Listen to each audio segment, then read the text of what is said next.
Thank you very much indeed. Thank you to ESEM for hosting me. Thank you for CoE for facilitating this. And to those of you I've met before, it's great to see you again online. And those of you I haven't, I very much look forward to get to know you.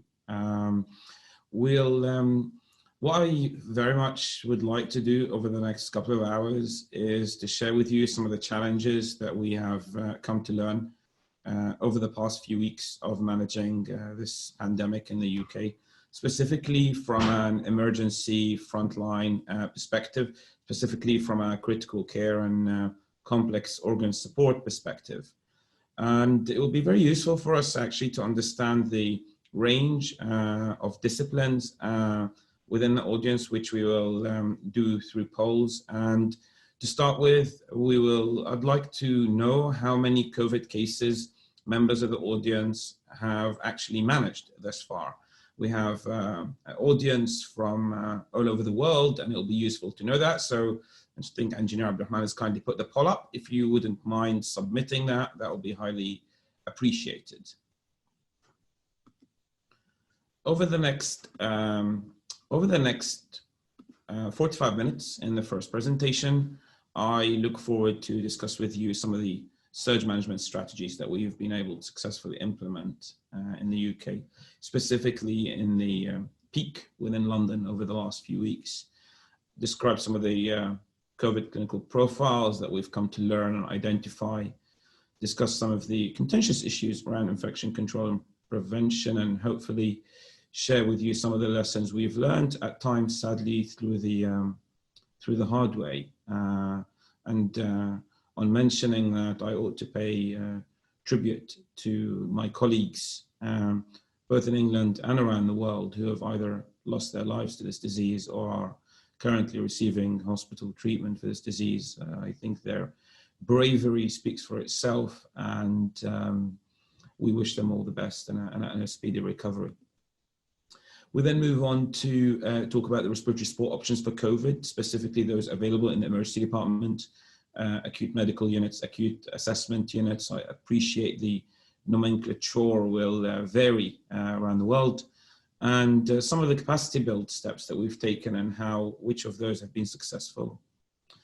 So in early to mid-March to 2020, we realized that we're very close to getting our significant surge in COVID in the UK, and specifically in London, where we saw a significant cluster develop. Obviously, like the rest of the world, we've been watching the situation throughout January and February, and started relatively early in terms of capacity build arrangements. That wouldn't necessarily be across the board, but I guess I can speak for emergency medicine and critical care, and realize that while the majority of patients who sustain this disease recover and without even any hospital admission, and a significant proportion do form a surge demand on the hospital setting. And so virulent is this disease that this surge results in a very high volume of patients, and a small proportion of very ultra high volume of patients is still significant. The same applies to demand on critical care. So virulent is this disease that even though 5% of patients require critical care, perhaps 10% in some series, depending what you classify as critical care. With the high virulence of this disease, that number was very significant. I would say our significant hit, so to put it, within London was in the third week of March. You know, that was when we started seeing the profile of patients we're seeing in the emergency departments changed from predominantly non-COVID cases to predominantly COVID cases. And frankly, over a matter of days, COVID became all that we're seeing. Mirroring the numbers, looking at the statistics and the work by Public Health England, it was obvious that we're tracking a couple of weeks behind Italy. And obviously we used many lessons that had been reported through the Italian experience to build that. We've currently tested approximately, we've currently identified 129,000 people as positive in the UK. Of those, 17,000 have unfortunately lost their lives. And of those, approximately 6,500 are now in critical care. How do I know that? We have in the UK something called the Intensive Care Research and Audit Centre. That is a data registry, essentially, that gathers intensive care admissions on all patients from across subscribing centres in the UK, which is by far the vast majority of centres, certainly upwards of 95%. And that data is ordinarily gathered in the absence of any pandemic. And the reporting of that data is ordinarily quarterly, providing you with information on your case mix, the risk adjustments, how you're performing, your length of stay, your mortality, how it compares in proportion to the risk of patients you're taking in, with objective parameters. Adjustments were made such that data feedback from that registry became very useful. That's absolutely fundamental, frankly, to our ongoing capacity build and planning. And that's obviously showing on the right-hand side of the screen, or the top of the curve. You've got the up to the sort of 12th of April, the number of cases that were in critical care. Where it says notification received and patient data received, that's essentially whether an admission had been notified, but not a complete data set has been submitted. One would understand that under the current circumstances. So if we were to look at that, you're looking at 5%, 5 to 6% of UK patients ended up in critical care. I say that it's quite, I guess, as I go on to describe the capacity build steps that we've taken, you will appreciate that that may not necessarily reflect all the patients who have received a form of organ support. What do I mean by the capacity build? What did we do? Well, we realized that we had the number of patients of our, let's call them classical or ordinary intensive care beds, are insufficient to deal with the high volume of patients that's coming in. Insufficient not only to deal with invasive respiratory support, but insufficient to deal with the non-invasive respiratory support a significant proportion of patients require. We realized that the volume of intensive care consultants and nurses and support staff within the intensive care unit, allied health professionals, is also insufficient. We had a short period of time to achieve a rapid capacity building. How did we achieve that? How did we go about that? We went back to the basics. We realized that a successful capacity build needed a very close alignment between a flexible workforce that has shown a very impressive amount of goodwill, training that workforce, training them specifically on the equipment they're going to be using, and at very fast pace produce clinical guidance that we appreciated had to evolve because it was on the best available evidence at the time. And one would appreciate, with a novel disease, with a rapidly evolving pandemic, we accepted that there'll be some recommendations that would have to be reviewed. And within that context, the data coming in, both collected locally and coming in from national data gathering, and indeed the ICNARC Center, was pivotal to some of the changes that we implemented. And obviously maintaining the already in existence robust clinical governance framework. We forecasted the demand based on data that had already been published from China, some of the reports from Italy. We set out from the outset that we will not accept conditions where patient care would be compromised due to their location or lack of availability of equipment. Yet we also knew that we had to streamline our practice, become more consistent in our approach, both within the center, across different consultants and different clinicians, in what we set as thresholds for treating those patients, escalating their support, and indeed in some instances, deciding who would not benefit from invasive support. And I will explore that concept in significant detail because it's one that's wrongly, frankly, presented as contentious, and secondly is frequently misunderstood. We try to centralize the guidance in place across the different centers as much as possible. That then allowed us to achieve significant amount of inter-center collaboration and inter-center transfers. We had a level of cooperation between different centers under the same trust, and indeed different trusts, the like of which I have never seen before, having been involved in a number of major incidents in the UK, albeit of a significantly different nature. Of course, the very unique element of managing a pandemic, and one that I hope most of you will not frankly come to experience, is both the workload, the stressors on the individual, as well as the system, are like a major incident that not only keeps going for several weeks, but the demand of which increases every day. So you go into work on Monday, you have a successful day where you institute organ support on the high numbers of patients demanded upon you, and certainly in the steep slope of the curve, the next day, and certainly if not the next day, the day after, you have double the number of those patients. So for that purpose, the concept of daily capacity sharing and a robust system for inter-hospital transfer was undoubtedly pivotal in maintaining a SERF service. How did we achieve that? Look at London as 4 different sectors. Mine is the Northeast.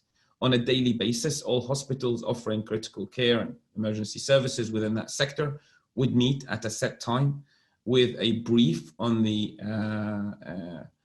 key demands, key stressors within that system, a brief that's done by a senior consultant who's acting as the operational commander or bronze commander, let's say, for critical care that day, who presents the capacity issues, be it related to availability of ventilators, hemofiltration devices, emergency department being overcrowded, and or the intensive care being overcrowded. And then we would agree on a number of transfers that would go from A to B, from C to D, to ensure that across the entire geography, patients are getting equity in the treatment they're receiving, and also they're able to receive the critical care in a timely manner. How did we go about doing that? Well, in terms of, I'll specifically refer to the staffing capacity build. So let's think of a pulmonologist, but you can apply that example just as easily to a nurse, an experienced nurse who works on a respiratory ward, or a respiratory physiotherapist, for that matter. That person could easily either shift their workload, so many of them, or most of them, would cancel their elective outpatient clinics, and depending on the infrastructure of the respective hospitals, they either proceeded to look after COVID patients on dedicated non-invasive support wards, or they were seconded to the intensive care unit to work side by side alongside the intensive care consultants, supporting them in the daily ward rounds. You know, as an intensive care consultant, ordinarily, the ratio we like to see in the UK is somewhere between 1 consultant to 10 to 15 patients. You know, under the pandemic conditions, you're looking at overseeing the care of 35 patients, rather, 1 consultant looking after 35 patients.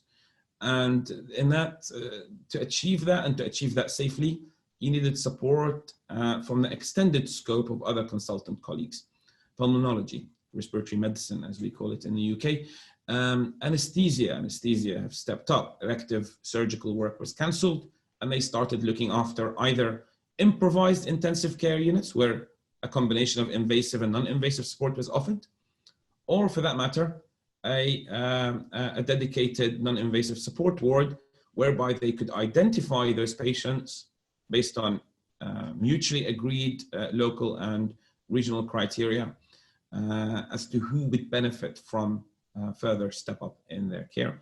And indeed, when patients were extubated, and many of whom were extubated onto non-invasive support, which I'll go on to describe, they were looked after in step-down wards, and obviously beyond that, the subsequent disposition and follow-up.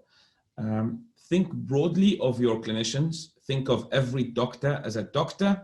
Think who would need the, what group of clinicians need what combination of training to achieve the extension of their scope of practice.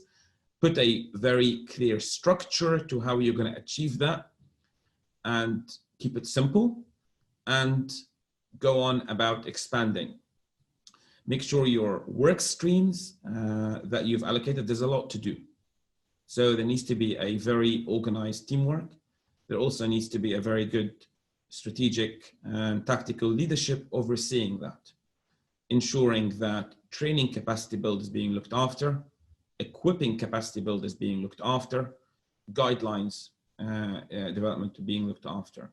If you're caught out such that your surge occurred more or less the same time as you're still doing your capacity build, one lesson we've learned is it would probably be quite wise to separate the strategic leadership and the tactical leadership involved in immediate response from that overseeing the capacity build.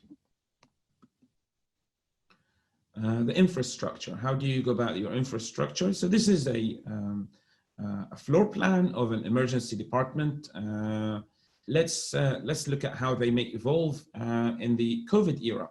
Well, you will very rapidly have to reallocate your zones or modify your emergency department in such a way that may not necessarily reflect the areas where you're ordinarily delivering the resuscitative and critical care. What the fundamental, or let's say step one, will be, where are you going to have your COVID patients who are having aerosol generating procedures? Where are you going to have your COVID patients who are not receiving aerosol generating procedures, but are indeed COVID positive? So a degree of personal protective equipment is required.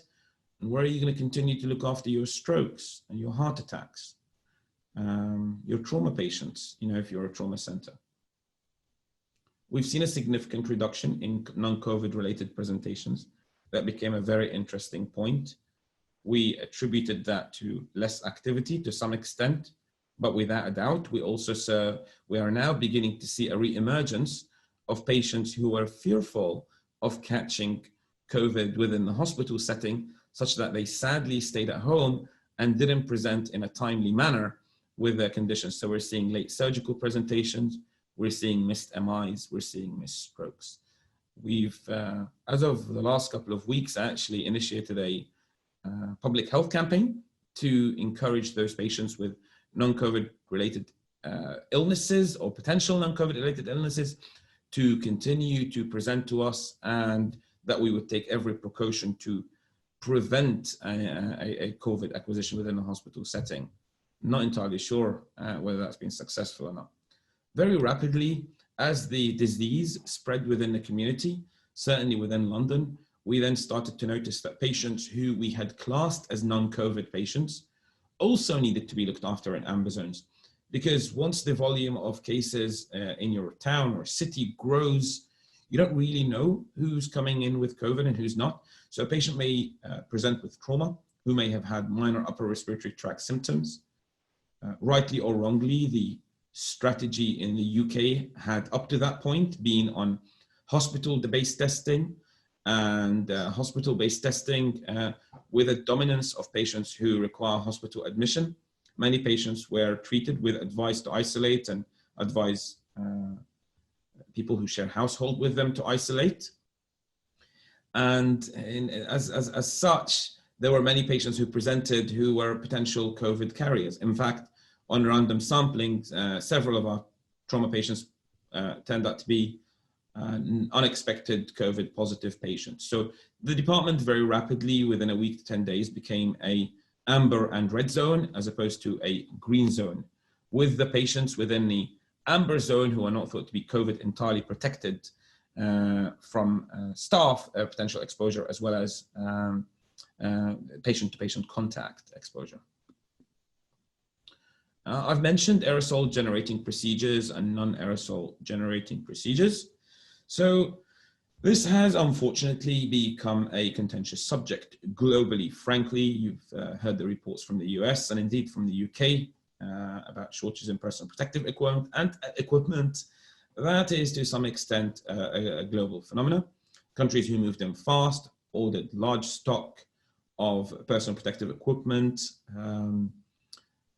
Obviously, had significant piles that didn't, unfortunately, correlate to the countries to which the pandemic spread. And as such, the market became very tough to do that. Within the UK, we have had, for over 15s, a stockpile of personal protective equipment for pandemic influenza. So an avian flu variant or a swine flu variant, should it recur. There was within that there were large volumes of FFP3 masks, gowns, some eye protection. The gowns were not necessarily full sleeve gowns. Influenza conventionally hadn't been as virulent or didn't spread as fast, to be absolutely clear on the use of the terminology there. And such is what we were left with. So that was a challenge. The contentious element evolved as some recommendations in different countries in the world, including at some point within the UK, some recommendations on what's required had changed to fit that was available. Now, frankly, the recommendations that had been revised to reflect what was available would probably have been reasonable, but the manner in which they were released after acknowledgement that our PPE stock is to some extent inadequate created a degree of distrust in the recommendations. Ultimately, this is a respiratory virus that is transmitted by droplet transmission. However, the aerosol generating component is a significant component. If you have a COVID patient who is on a non-invasive device or high flow oxygen or even an ordinary oxygen mask, who is in a room coughing significantly, to reassure people and say, well, yeah, provided you with away from 2 meter distance, no droplet transmission. That's obviously not accurate, certainly not in all circumstances, certainly hugely dependent on the air cycle flows within that room, the presence or absence of negative pressure facilities, and a number of other infrastructure related factors. For aerosol generating procedures, and by that we mean endotracheal intubation, and for the purposes of our practice, non-invasive support, including CPAP and high flow nasal oxygen, we adopt the PPE shown on the left-hand side of the screen. That includes a visor for eye protection, a respirator type mask for the purpose of protecting the caregiver. That could be substituted by an FFP3 mask if the patient, if the physician rather, or the nurse or the caregiver had been tested and shown not to have any leak with the use of the FFP3 mask. I would say that's less than 50% of the staff, and obviously a gown. And you will note here the use of double gloves. So the double gloving allows you to change gloves in between patients without exposing the patient to potential nosocomial infection. Obviously, patients in critical care or emergency department can still catch MRSA, they can still catch C. diff infections. So on top of this, I'd be wearing an ordinary apron, that is our common practice in critical care, as well as obviously the double gloving that will change in between patients. That probably offers also a degree of protection when you remove the personal protective equipment to doff as such. In the non-aerosol generating procedures, and within that we now include nebulization, provided the air or gas flow, let's say, oxygen or airflow is under 20 liters per minute, and obviously ordinarily it would be 6 liters per minute. We obviously you would add on top of that any supplemental oxygen that's being received, perhaps nasally. And we would manage those patients with an FFP3 eye protection, bare below the elbow approach, which facilitates effective hand washing. For the purposes of eye protection, which proved to be somewhat of a challenge initially, frankly, from the requirement of disposable visors, and also from reducing the number of non-recyclable goods that are being used, not so much for environmental protection, but rather to protect stock. A full face visor, which offers a protective filter, the right spec protective filter and a visor, would save you having to recycle a huge volume of equipment in that context. Hand washing, I wish to emphasize, healthcare workers are advised constantly on hand washing. Obviously, for ordinarily or pre-COVID era, we now define the world by the world pre-COVID and the world post-COVID, and I guess very few of us believe the world would remain the same post this pandemic, whether it's the way we work or the way we go through life. We've always we've had it impressed upon us the importance of hand washing between patients, both to protect patients and indeed to protect ourselves. I think for the purposes of COVID, that cannot be emphasized enough. In fact, I've been through critical care with varying standards of PPE. The PPE you see on the screen, on the left hand of the screen, I've had access to that for about 3 weeks, which means that for the first week, I was using a far more basic PPE. If you ask me about the single most important factor that probably protected me from infection, then I would say it's hand washing. It's thorough away from the COVID area, washing of the face, washing of other mucosal areas in the face to ensure that if I have had a viral exposure, it had been either of a low load. It appears as though this virus can have a significant shedding period for several days before you're symptomatic. I hypothesize, and so do some of my colleagues, whether the volume of viral load that you're exposed to, one, correlates to the severity of illness, or indeed whether you are likely to catch that illness at all. There is some data to back that up, but why do I link that to hand washing? I guess what I'm suggesting here is good hand washing, good hygiene in between patients after you've doffed from your PPE, and indeed perhaps shower facilities within the workplace means that if you had an exposure, it is of the lowest possible viral load because you've hopefully cleaned any potential sort of virulent exposure you've had. What we do know about the viral dynamics of this disease is that those patients with severe disease appear to have a significantly viral load, one, that doesn't reduce at the same pace over time, and that persists for a significantly prolonged period of time. So there is some correlation between how much virus you shed, and therefore how much you're going to expose your, people, those who live with you or the healthcare workers, and the severity of the illness that you may sustain. For the purposes of training, there'll be an abundance of guidelines and email exchanges that will take place, and there'll be a huge amount of information to be taken in. That brings us back to the earlier point that I mentioned about communication, and I will probably reiterate this point at various points during both presentations.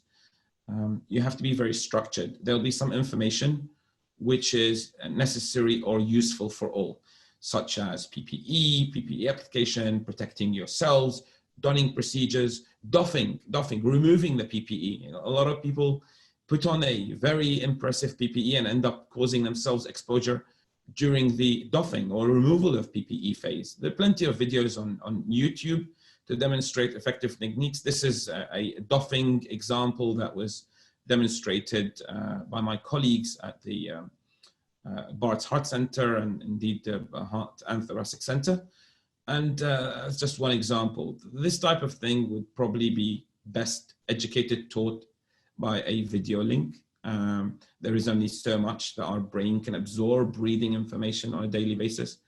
And this is available on YouTube, as are many others. So feel free to look up the doffing and donning procedures, or indeed contact me or the hosts, and I'll make some videos available to you. In terms of data on what generates a high amount of aerosol, even within aerosol generating procedures, there's a variation in the risk, I guess. And looking at the number of cases of ENT consultants and indeed anesthesiologists and critical care physicians in China, Italy, and less so in the UK, within the anesthesia and critical care domain, actually. One would be very interested to see the risk of exposure during tracheal intubation. We've taken a risk management strategy to this when we were aware of what total PPE we had. So I guess to some extent we were fortunate in the emergency department and critical care units to have access to full outfits of the like of which you saw in the picture. And that kind of correlates with the evidence of the highest amount of aerosol generation is probably during tracheal intubation, or for that matter, and by extrapolation, a disconnection from the ventilator in a patient who had been ventilated on positive pressure. Suction, nebulization, non-invasive support all seem to be fairly low down the list. Nonetheless, as those patients required a similar type of profile of clinician, it made sense to cohort those patients in aerosol and non-aerosol generating procedure areas, and therefore it made perfect sense to cohort, at least within same proximity or close proximity, patients who are being intubated, ventilated endotracheally, and those who are receiving non-invasive support, as well as high flow nasal oxygen, because it ticked both boxes, both monitoring them for deterioration, rapid access to critical care consultants, as well as protection of healthcare workers. Staff planning. Take into consideration that working in PPE is exhausting. Once you've had the PPE on for an hour or two, especially that full sort of white suit as such, white overalls, you take that off and your scrubs will be drenching with sweat. You will lose liters of fluid working within that setting. You need to think about your break times. Fatigue leads to error, suboptimal care. That's probably known to the entire audience here, so I won't elaborate on that. You don't want to lose your staff. Staff who are fatigued, sleep deprived, not only are more vulnerable to the virus, but almost certainly more vulnerable to severe complications of the virus. If there's one thing we know about viral infections, that it is the correlation between our ability to mount a decent immune response to a virus and sleep deprivation. Staff may need pairing with peers in amber or green zones, or you want to reserve your PPE stock. You don't want people to be donning and doffing all the time. One is because within doffing there is a significant risk, but also because you will get through your PPE much faster. So you may need staff to be paired such that they will be supported with stock and they don't have to come out every 5 minutes and waste some more PPE, but at the same time, they don't have to walk for long distances. So there'll be someone in green zone or amber zone who will hand them over equipment and save them that task. It's a real shift and change, fundamental change in the way we would have conventionally worked. Communication. Communication across zones within your redefined zones within the emergency department may need to be revisited. Speaking on a mobile phone while wearing PPE could result in contaminating your mobile phone, which you then may well inadvertently use before cleaning it with the correct antiseptics, and therefore expose yourself, completely having wasted the time and energy and frankly fatigue that you put yourself through by wearing PPE. So you need to find ways of maintaining communication across zones, either through fixed landlines that stay within that zone. We've successfully, within my own department, used two-way radios or open channel communication radios that, if implemented, needs to be implemented with some, let's say, consult or input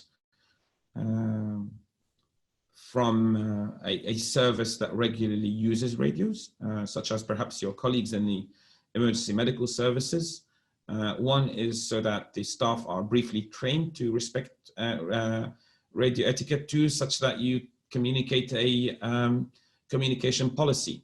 So who is on what channel? Not everyone necessarily needs to know that the patient in bed 5 or room 5 needs their medication round, or a commode, or any other personal care item. But the person who that person is buddied with, or within that group of personnel, they may well need to. Yet everyone who is involved in the operational command and control structure probably does need to know that your amber zone 1 is now full and unable to accept any further patients. So you need a communication plan if you're going to implement that, but two-way radio with sort of earpieces proved successful for that effect. Other aspect of communication is your tactical and strategic communication. What the absolutely worst thing that could happen is, on day 1, you'll receive a clinical guidance from your respiratory physicians. On day 2, you'll receive it from your critical care physicians. And on day 3, you'll receive it from your infectious disease doctors.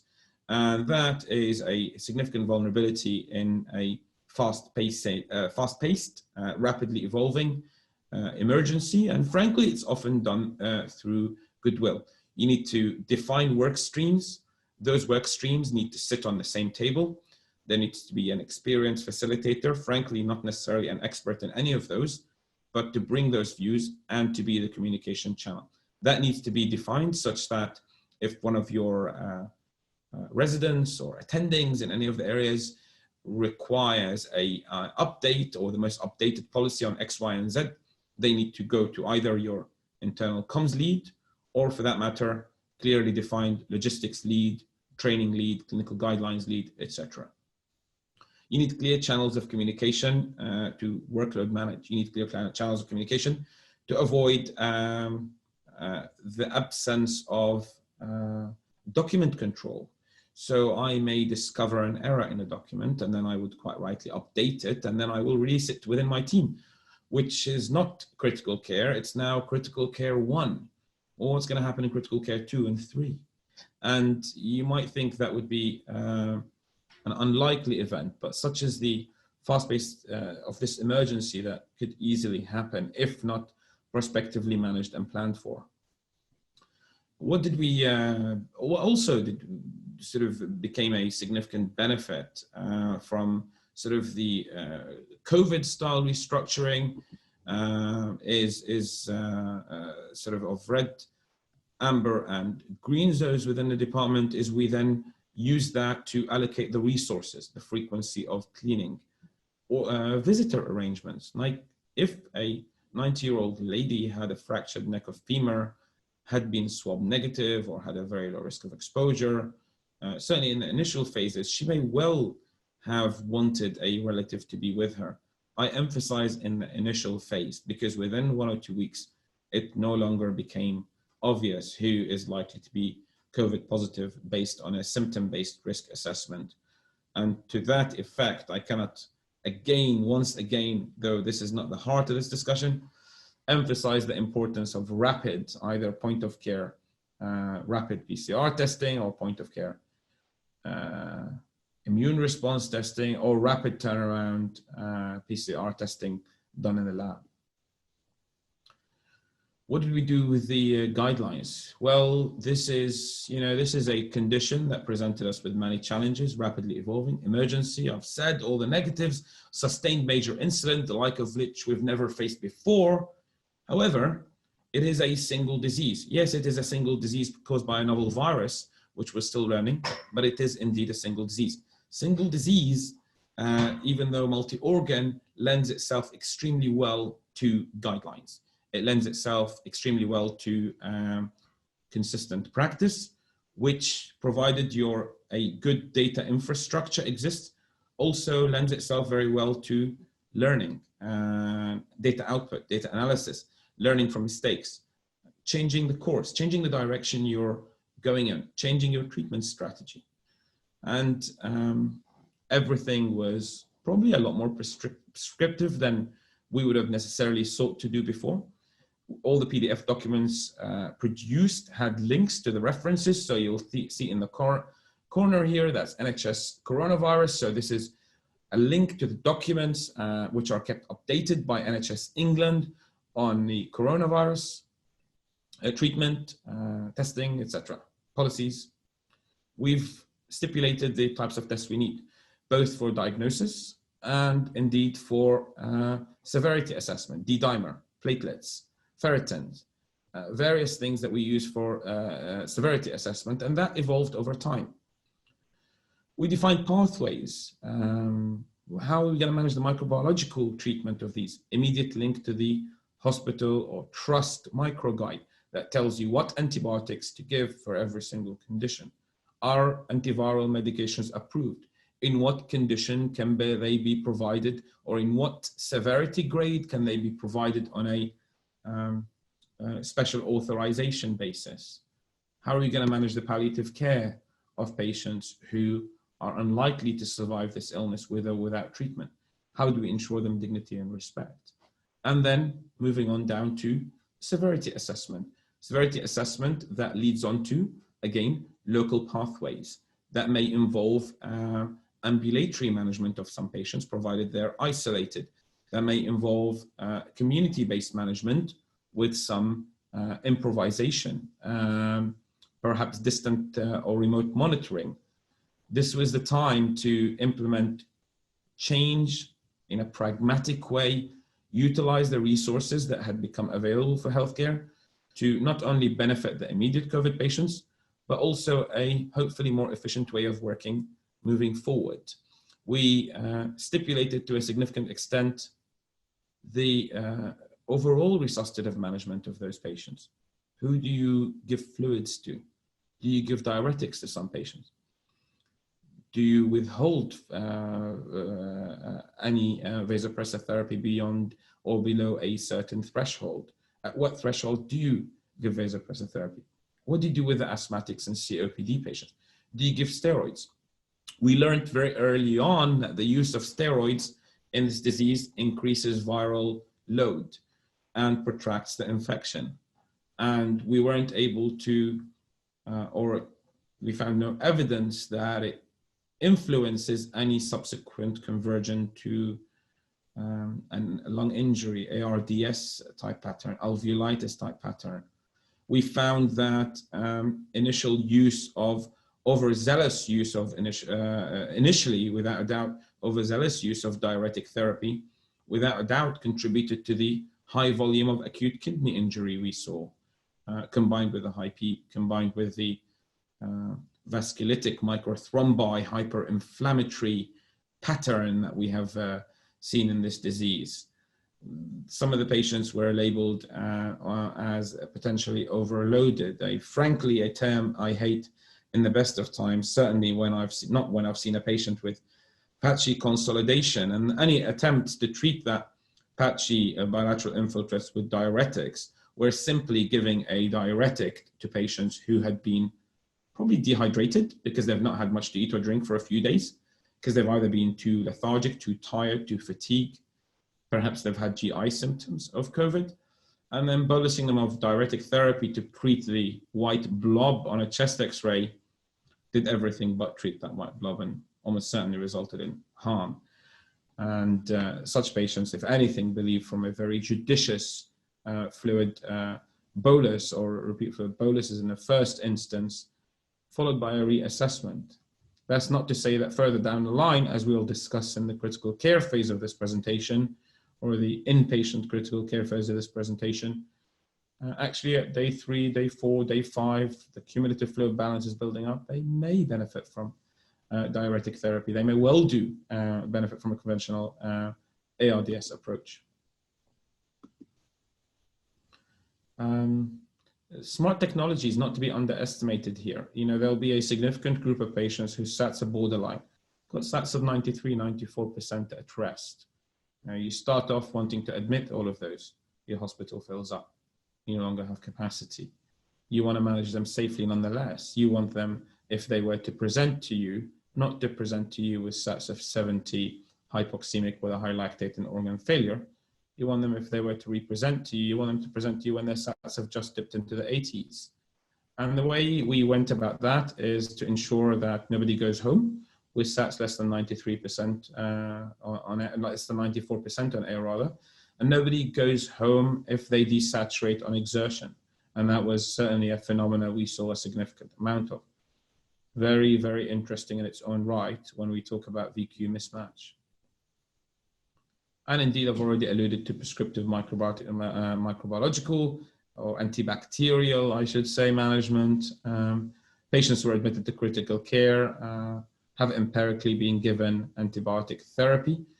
The rationale being not that antibiotic therapy will treat a viral infection, but rather that if those patients had a secondary bacterial infection, they're already on such a sharp cliff edge that they would absolutely benefit from every marginal gain. And we perceived the potential benefit of antibiotic therapy in that high-risk group to be a marginal gain that is worth seeking. We then became much more prescriptive than ever in the non-invasive support. Why is that? Why set thresholds at which point you would start? The detail doesn't matter, by the way, guys. All of these, this whole presentation, I'm more than happy to share with you. The detail doesn't matter. You are asking your internal physician colleagues, or indeed yourselves might be the internal physician. You're asking your residents who are year 1, year 2 residents to now look after, without doubt, with a greater degree of independence, what we call a level 2 area, or an area where they've got a high volume of patients who are receiving high flow nasal oxygen or CPAP support or another support. You want to make it clear to them. You want to make it simple. You want to give them clear thresholds to escalate so that if the person needs to come down further down the line, they're able to access that. They're able to access that in a timely fashion. I'll critique the strategies for invasive ventilation when we come to that point. What did we learn about this? What patient profiles very rapidly evolved? 2 groups of patients. At least 2 groups of patients. If I gave this presentation last week, I would have said 2 groups of patients with a high degree of certainty. Such as the evolving nature of this, I say 2 groups of patients probably with a lower degree of certainty. We do know that 1 group of patients present predominantly hypoxemic, perhaps with a mismatch between the severity of the radiological or 2-dimensional radiological appearance you're able to obtain by a chest your radiographic image. Mismatch between that and their degree of VQ mismatch. Their etiology is likely to be a form of alveolitis, pneumonitis, call it what you wish. Frankly, for the time being, some of those respond to CPAP. Some of them respond to awake proning. They invariably, in the earliest phase, have compliant lungs. Again, I will talk about that further when we talk about invasive ventilation. Another group of patients, and those will be even awake, working much harder to breathe. They will have diffuse infiltrates. They've got largely non-compliant lungs. They may paradoxically be more PEEP responsive. And that's an interesting point, because you kind of think, hold on, if the other group, respond to CPAP, yet when you ventilate them, they're not very PEEP responsive. How is that working? Well, we'll talk about the mechanisms that we think CPAP benefits all patients, but specifically COVID patients in a second. Some patients may present with this profile. This profile is very challenging to manage, even with invasive ventilation. And such patients are very likely, A, to require a protracted period of invasive ventilation, certainly upwards of 14 days, and in some cases 21 days, which very interestingly correlates to the point that a significant reduction in viral load occurs. How do we classify the severity? We could refer to radiological classification. Certainly in the emergency department assessment, that will be useful. Be very wary of the patients that have a radiological appearance but are not yet very hypoxemic. Be very wary of discharging those patients. I would say exercise extreme caution, because we've certainly been caught out at multiple centers of patients coming in initially with very satisfactory saturation, especially those with no underlying respiratory disease, who were discharged with 1 or 2 infiltrates, either COVID positive known or COVID positive unknown status, which was the case for a large volume of our patients in the UK for a significant period of time, who then represented an extremist. And for reasons that are not entirely clear, some of those patients are profoundly hypoxic without apparently looking like they're working very hard to breathe. Again, we should dissect that further. Is COVID a pneumonia or ARDS? Go to Med Twitter and you'll find very contentious discussions as to whether it's a pneumonitis or alveolitis or an ARDS picture. Those arguing against the ARDS pattern bring us back to the purest definition of ARDS, which is essentially a condition where you have bilateral infiltrates on a chest film, secondary to a specific trigger. That could indeed be a conventional pneumonia, a conventional viral pneumonitis, a burn, a severe trauma, an inflammatory condition that acts as a trigger. Burn, I say burns because burns are fairly common causes or have been one of the last remaining causes of ARDS. It's fair to say that due to improved and more judicious ordinary invasive ventilation care in the last 10-15 years, certainly throughout my career in critical care, I've seen a significant reduction in ARDS. Whereas ARDS was a patient with ARDS on the unit at all times, I would say you would see a handful of cases a year, even in a center that's busy or a tertiary center, until obviously this disease came along. That had a significant impact. Had a significant impact on a degree of reduction in corporate expertise in managing ARDS, certainly for clinicians who haven't had the opportunity to train in advanced respiratory centers that became the hub for that type of disease, frankly. Its mortality has improved over the years, but we're seeing a high volume of it. I fear there will be a significant variation in mortality across centers, sadly. Not an easy disease to manage. Going back to the purest definition, a clear trigger within 7 days, an objective assessment that suggests that this is not due to primary cardiac failure. So pre-2012, that would have mandated the presence of a PA catheter, pulmonary capillary wedge pressures at a defined threshold. Actually now, an echocardiogram that excludes the presence of heart failure, or a story that's not consistent with an evolution of heart failure bringing up the disease, and indeed the presence of a clear trigger, is enough to define that as ARDS. Ordinarily, when you ventilate ARDS lungs, as the chart showed, you have a significant, you have two main issues going on. There is a degree of alveolitis, maybe alveolar injury, but there's also increased capillary permeability. And anyone who's looked after an ARDS patient would note that their secretions are yellow, proteinaceous, and there is an inflammatory process within the lungs that renders their lungs less compliant. So those who argue against the definition turn around and say, hold on, these are very compliant lungs. That's not ARDS. And then others would say, well, actually, they convert into that. Well, no, by definition, they are that from the outset. And frankly, I would say reaching a consensus on that is not absolutely necessary for the time being, provided you ventilate the lungs in front of you. And I will discuss that in detail, but don't go setting extremely high PEEPs in patients who haven't responded to PEEP.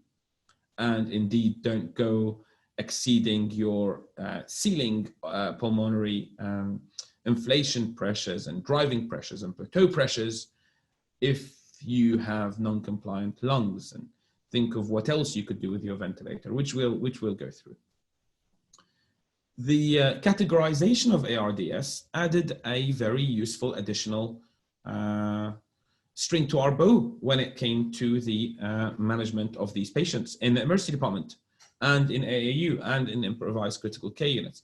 It provided a very useful tool for tracking the severity of the disease.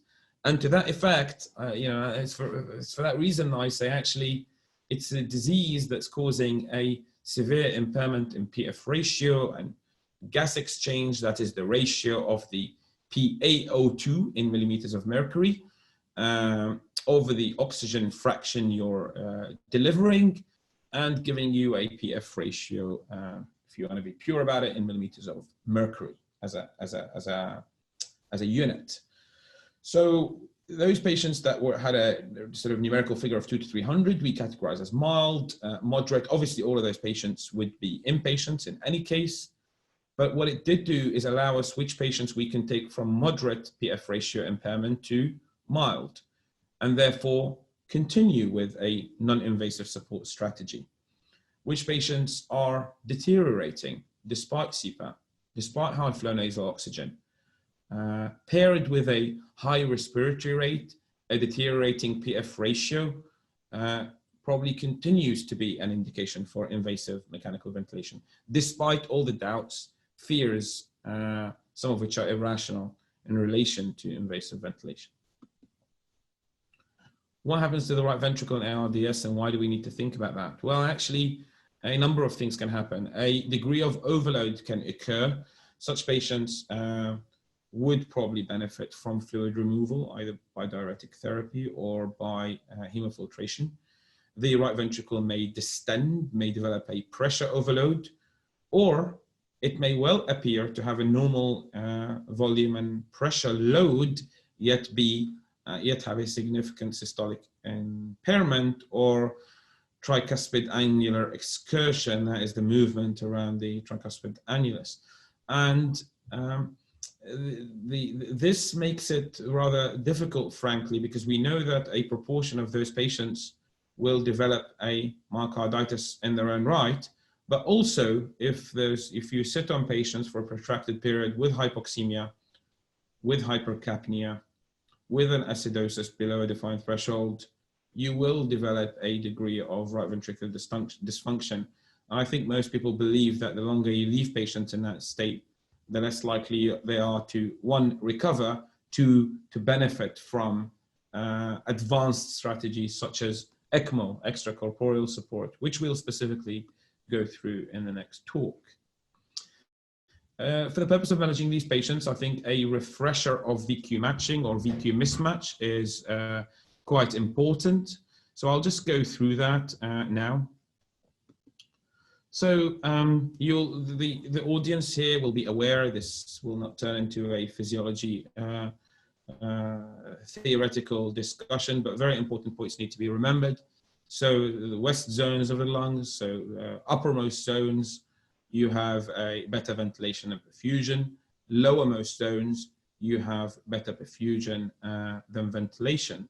An invasive ventilator or any positive pressure modality to some extent expands the zone where you are getting ventilation, and to some extent causes a degree of overdistension in some of the compliant zones, and indeed recruits hopefully some alveoli in the zones where there was a significant VQ mismatch due to alveolar collapse. That is in theory. Do we absolutely know if that is how CPAP works? I wouldn't necessarily say so. Does it work by providing a very effective means of high flow oxygen through a tight mask? Perhaps.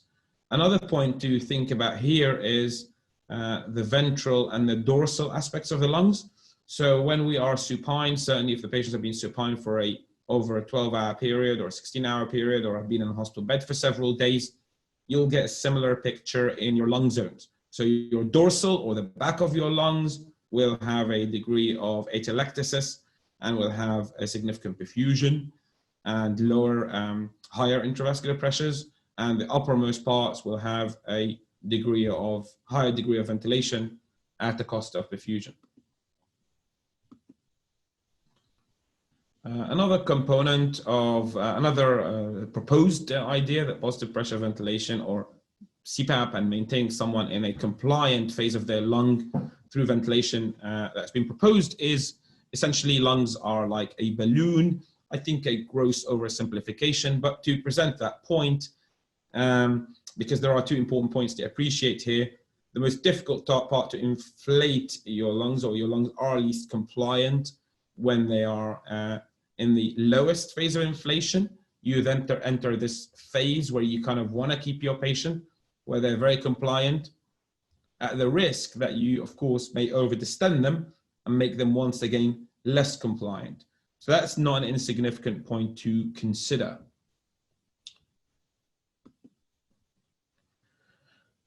Patient selection for critical care. Who are you going to refer from the emergency department? Well, such tools became necessary not because we don't want to put elderly people on ventilators, not as has been frankly misrepresented in some domains of publicity, or for that matter, misunderstood by some clinicians who may well have limited access to invasive support for some patients, but rather to bring us to streamline our practice. Streamline practice, clinicians operating within a similar domain of practice, i.e. Mamoon and critical care on Monday or this week, and then Peter next week, accepting patients within a similar profile can only be better for measuring outcome, for consistency of practice, and frankly, in terms of equity of access to healthcare. Surely such decisions must be guided by not our own biases, by quality of life or subjective measures, by the prospect of that patient being able to recover from that critical illness, their wish to undertake what is invasive and potentially unpleasant support, and a number of factors, again, we took into consideration. Underlying comorbidity was one. Significant weight, as has been in critical care in the last few years, on frailty. Data on an increased mortality in older patients, invasively ventilated, was significant.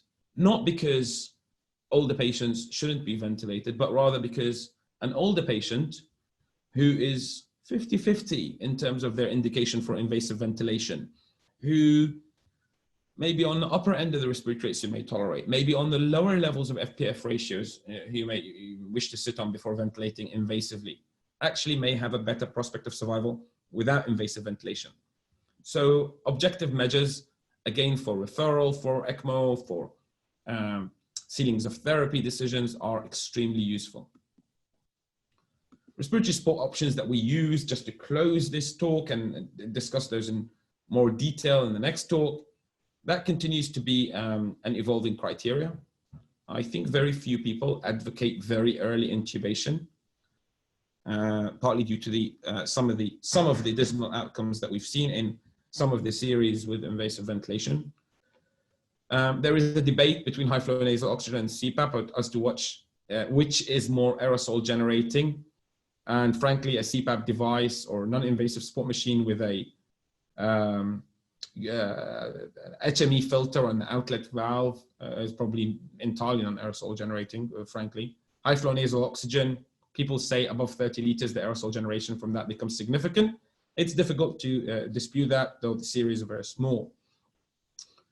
What do we think of non-invasive modalities? Well, they're either a bridge to recovery, i.e. in patients in whom you may will wish to avoid ventilation, or in all patients, frankly, or a bridge to more resources becoming available.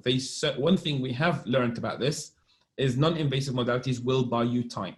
It will buy you time to create resources, but use that time wisely so that you're not in a position where you are suddenly at 7, 8, 9 o'clock in the evening having to intubate 4 or 5 patients. When we go through the intubation process for COVID, you realize why I say that, because then you would have set yourself up for trouble. On the contrary, if people are heading that way, use the bridges to help you structure your care to keep it safe at all times. High flow nasal oxygen, regardless of which commercial manufacturer, use in your local hospital. Optiflow is one example, VaporTherm is another. You can deliver up to 60 liters of oxygen, up to an FiO2 of 1 or near 1, one should say, in an unclosed circuit, and that buys time. Should you go that high before you intubate? Probably not. Where did we set the threshold? 60 liters, FiO2 of 0.6, or some people refer to it as 60%.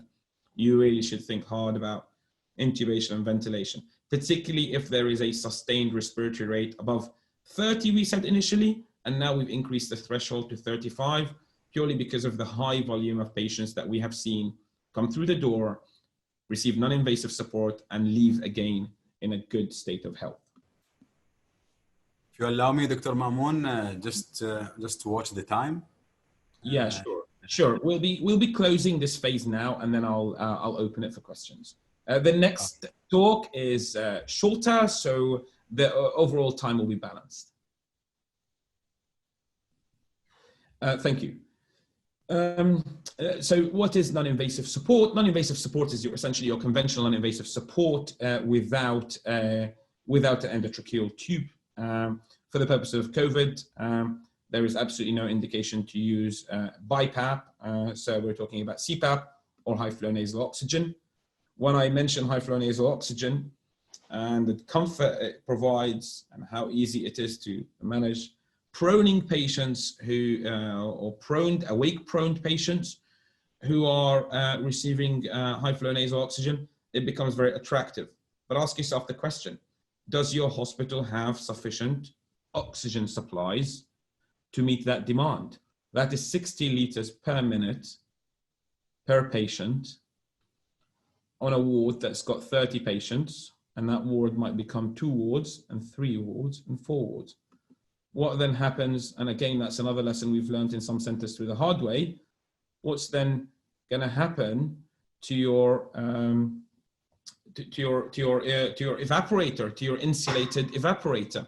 Are you going to be able to sustain sufficient amounts of liquid oxygen and sufficient pressures to keep that functioning safely? Are your pipes going to freeze from unprecedented high flows? You will test every component of your system, be it the human resources or the logistics, to an extent the like of which you've never done before.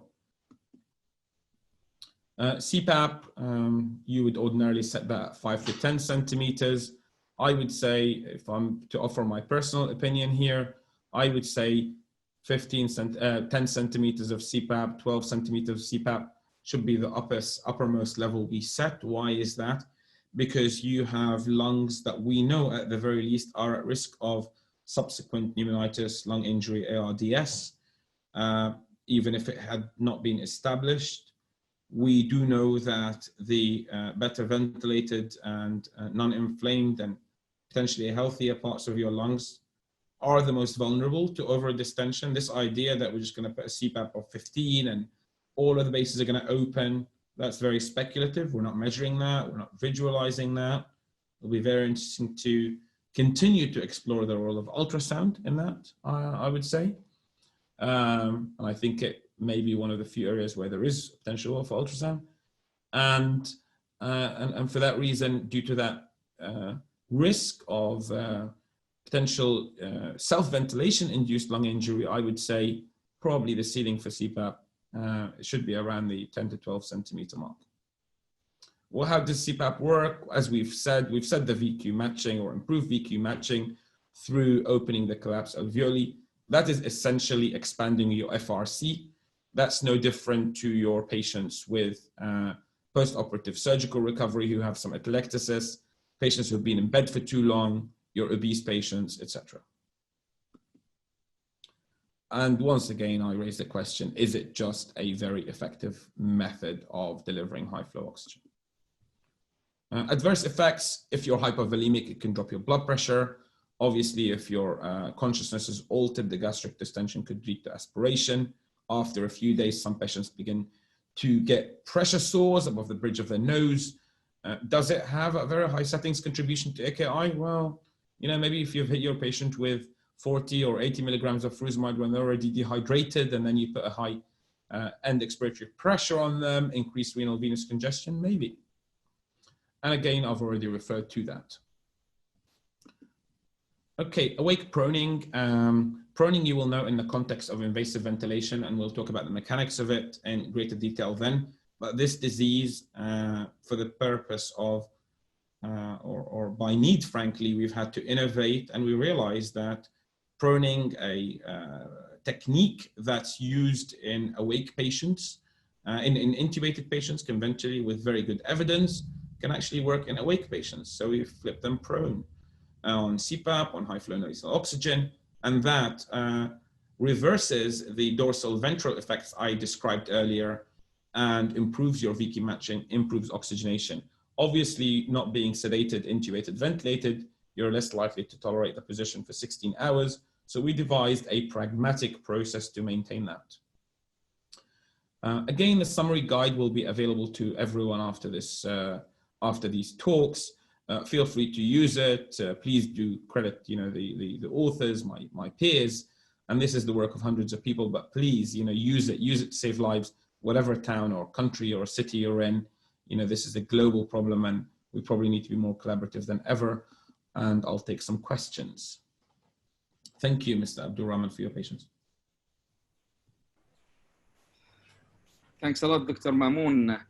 I think we're just finished the 60 minutes appointed for this lecture.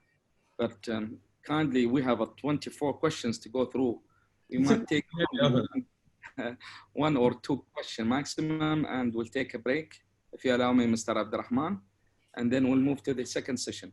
Would you like to select the questions, or do you want me to select out of the questions, or how would you like to? It's better that you can select a couple of the questions here. Okay, so I will start with the last group of questions, only because some may have been answered in the process of the talk. Till which time this course will continue. Okay, so we're holding 2 one-hour sessions, including a Q&A. Message from Dr. Ahmed about the time. Okay. Great certificates sent through email after the session. Yeah, if you contact Mr. Musab, who's been in email contact with you, CME certificates will be sent. Dr. Mamoon, can I interrupt for a second? We'll go through some of the question and answers raised by the audience. So if you allow me, I will pick up a couple of them, and then we'll move to the second section. All right? Sure. So we have here with Dr. Omar Gadamfar, through one of the questions, do you use NIV on a regular basis or try and avoid CPAP has been used in the US to try prevent intubation? And secondly, what is your rough percentage of patients who go into ECMO? And for those who go into ECMO, what's the mortality rates? Okay, excellent group of questions. Thank you very much for selecting those. So question number 1, do I use CPAP in COVID patients? Absolutely. At the point that they are hypoxemic and desaturating on ordinary face mask oxygen, I use CPAP or high flow nasal oxygen. I believe it has prevented the need for invasive ventilation in a large subset of patients. I would say of all the patients who go into CPAP or high flow nasal oxygen, certainly less than half, and probably only 1/3 will ever need to be intubated and ventilated.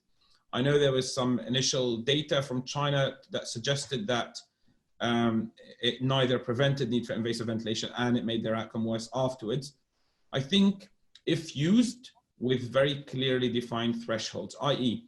when your patient is not maintaining adequate oxygenation on FiO2 or 0.6, 0.7, but far more importantly to prevent fatigue, if your patient is appearing tired or indeed showing features of hypercapnia to suggest a type 2 respiratory failure evolving picture, or if their respiratory rate is sustained above 35 despite the correction of oxygenation, that suggests that the hypoxemia may not necessarily be the only driver, but the mechanics of their lungs are impaired and they may be someone who will need to be intubated and ventilated. Do I advocate early intubation and ventilation for these patients? Absolutely not. I don't. And to move on to the next one, what proportion of patients will require ECMO? So out of each of our hospitals, so out of in the center where we have 35 patients or 25 to 35 patients, we've referred 5 to 6. In the center, we've had sort of a rate around the 60 to 70 mark, we referred 6 or 7. So I would say about 10% of our patients have gone on to require ECMO. How have they done on ECMO? We've had, out of all the patients that we've referred to ECMO over the last few weeks from my center, and my center includes 3 hospitals, each with 2 or 3 improvised ITUs. Out of all the patients referred to ECMO, I am aware of 1 ECMO death. I'm aware of several decannulations. And I think to give you a proper mortality, you probably would have to ask me that question in about a month's time. I think I put my Twitter hashtag there. Feel free to reach out and with that data. And as soon as that's available in a month or so, I'll share that. So Now we're going to go on and focus more on the critical care management or the inpatient critical care management of those patients beyond the initial screening that we've and ED and ward-based management. So looking at the data from the UK, this is data that is correct up to the 9th of April, 2020. So that is very, very recent data. So what this is provided us is very useful information for planning. I've mentioned data and the importance of data registries. And frankly, if you were to ask me what single administrative task would you ask your hospital administrators or coding department or statistics department to do, and that would be to set up a registry, dedicated registry for critical care, or more narrowly for COVID in the first instance at the earliest opportunity. That's something that's very easy to do on a short-term basis that would have huge impact on what you learn about your own system. But obviously with data comes danger. So what this data, when this data was presented in the wide media arena, it was presented as 50% of patients who go to critical care or intensive care are dead by the end of it. And if you look at the N within this data set, I've already said we've had over 6,000 critical care admissions, and that is data summarizing 3,000. So what happened to the other 3,000? Well, the other 3,000 are still receiving ongoing invasive support in critical care. And as such, to say that 50% of patients who go to critical care are dead is absolutely inaccurate, especially when you take into context that this is data with a mean length of stay of 6 days. So we do know that this is a 14 to 21 day illness, and therefore the majority of patients will require a much more protracted period of critical care. Having said that, the fact that the disposition or 50% of the disposition of patients from critical care has been non-survivor thus far is the very reason why is my fear about having wide variation in outcome. I am hesitant to say that actually that's not really been our experience at all. But it's only once we've looked at the data over a quarter or over a 6-month period, compared practices, selection criteria, thresholds for withdrawal of therapy, compliance or otherwise with national recommendations, that we're able to interpret that at all. So with data, register it, interpret it with caution, avoid the temptation to interpret it too early. And that what that doesn't mean is half the patients in critical care will die. And what it absolutely doesn't mean is that one center is better than another, but it does make us more intrigued what the variation is. More, also of relevance is you will notice that amongst this survival and discharge cohort, you've got 1,700 patients who required invasive support and 1,500 who required non-invasive support. And that's in the context of the 3,000 patients. So that's interesting.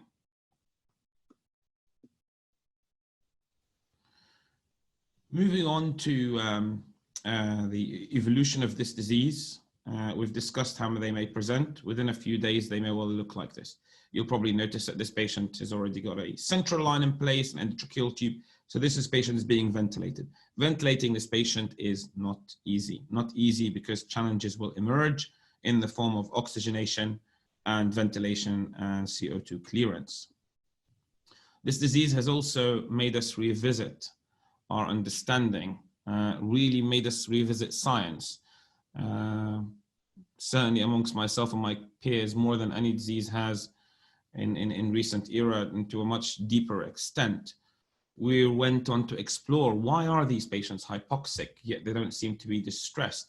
Why do they present hypoxic and in the initial phase, when their lungs are still compliant, when perhaps their lung mechanics haven't been altered, when their compliance hadn't been altered, not necessarily tachypneic to the same extent that you would expect a patient with SATs in the 70s and 80s who's otherwise previously well. Is this because they're automatically compensating with tidal volumes and higher tidal volume breaths?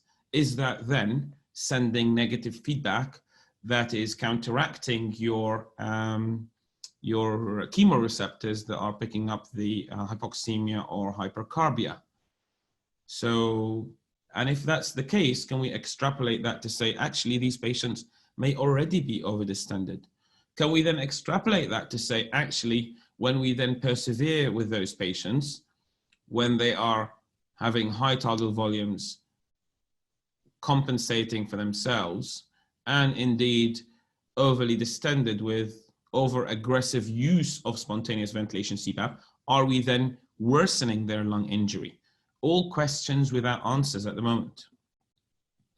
I've already discussed in significant detail the decision tool and its purpose, and I won't go on about that, but think of a decision tool not so much as to decide who to write off, quote unquote, but much more to streamline your practice and make you consistent across each other and indeed across centers within the same region or same country.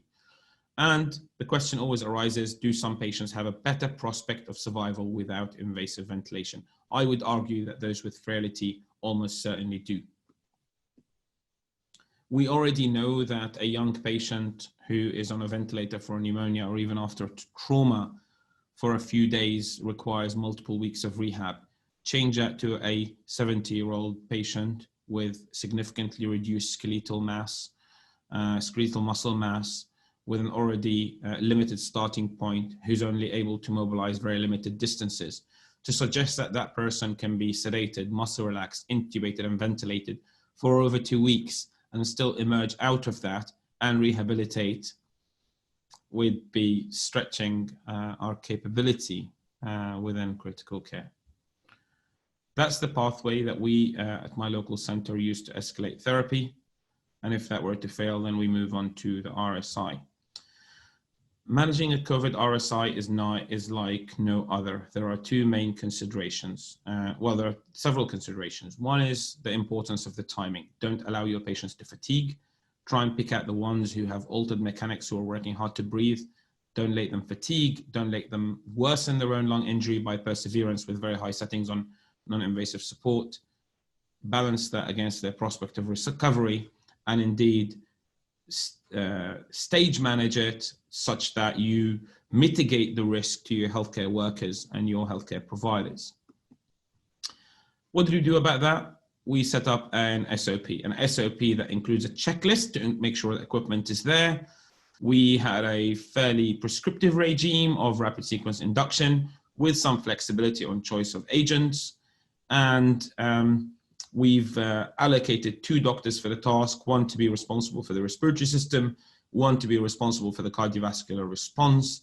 The idea being that these patients are at the point of intubation, potentially very unstable, already have significant respiratory compromise, are probably hypoxemic, will probably desaturate rapidly. And in such circumstances, cardiovascular instability, either due to hypoxemia, acidosis, or indeed the effect of the induction agents is not uncommon. And therefore, by spreading the bandwidth required amongst 2 experienced clinicians will make that safer. The second clinician will hopefully also be in a position to be a second intubator and back up the first person should they have challenges. We've decided to make available for every COVID induction the CMAC blade. Some of you may have used that. So it's a conventional laryngoscopy approach,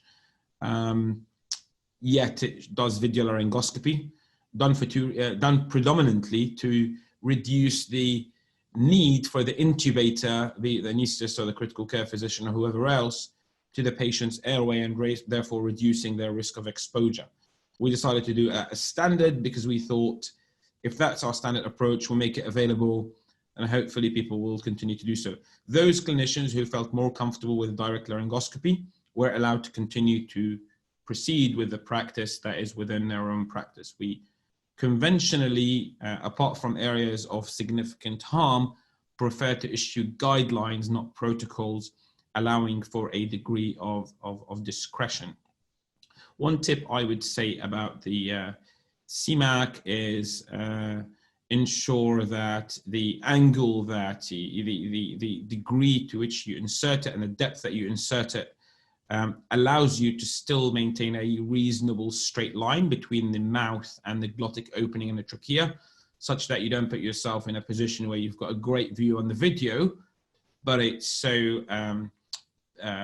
posterior or angulated or anterior such that you're unable to feed your bougie and or endotracheal tube.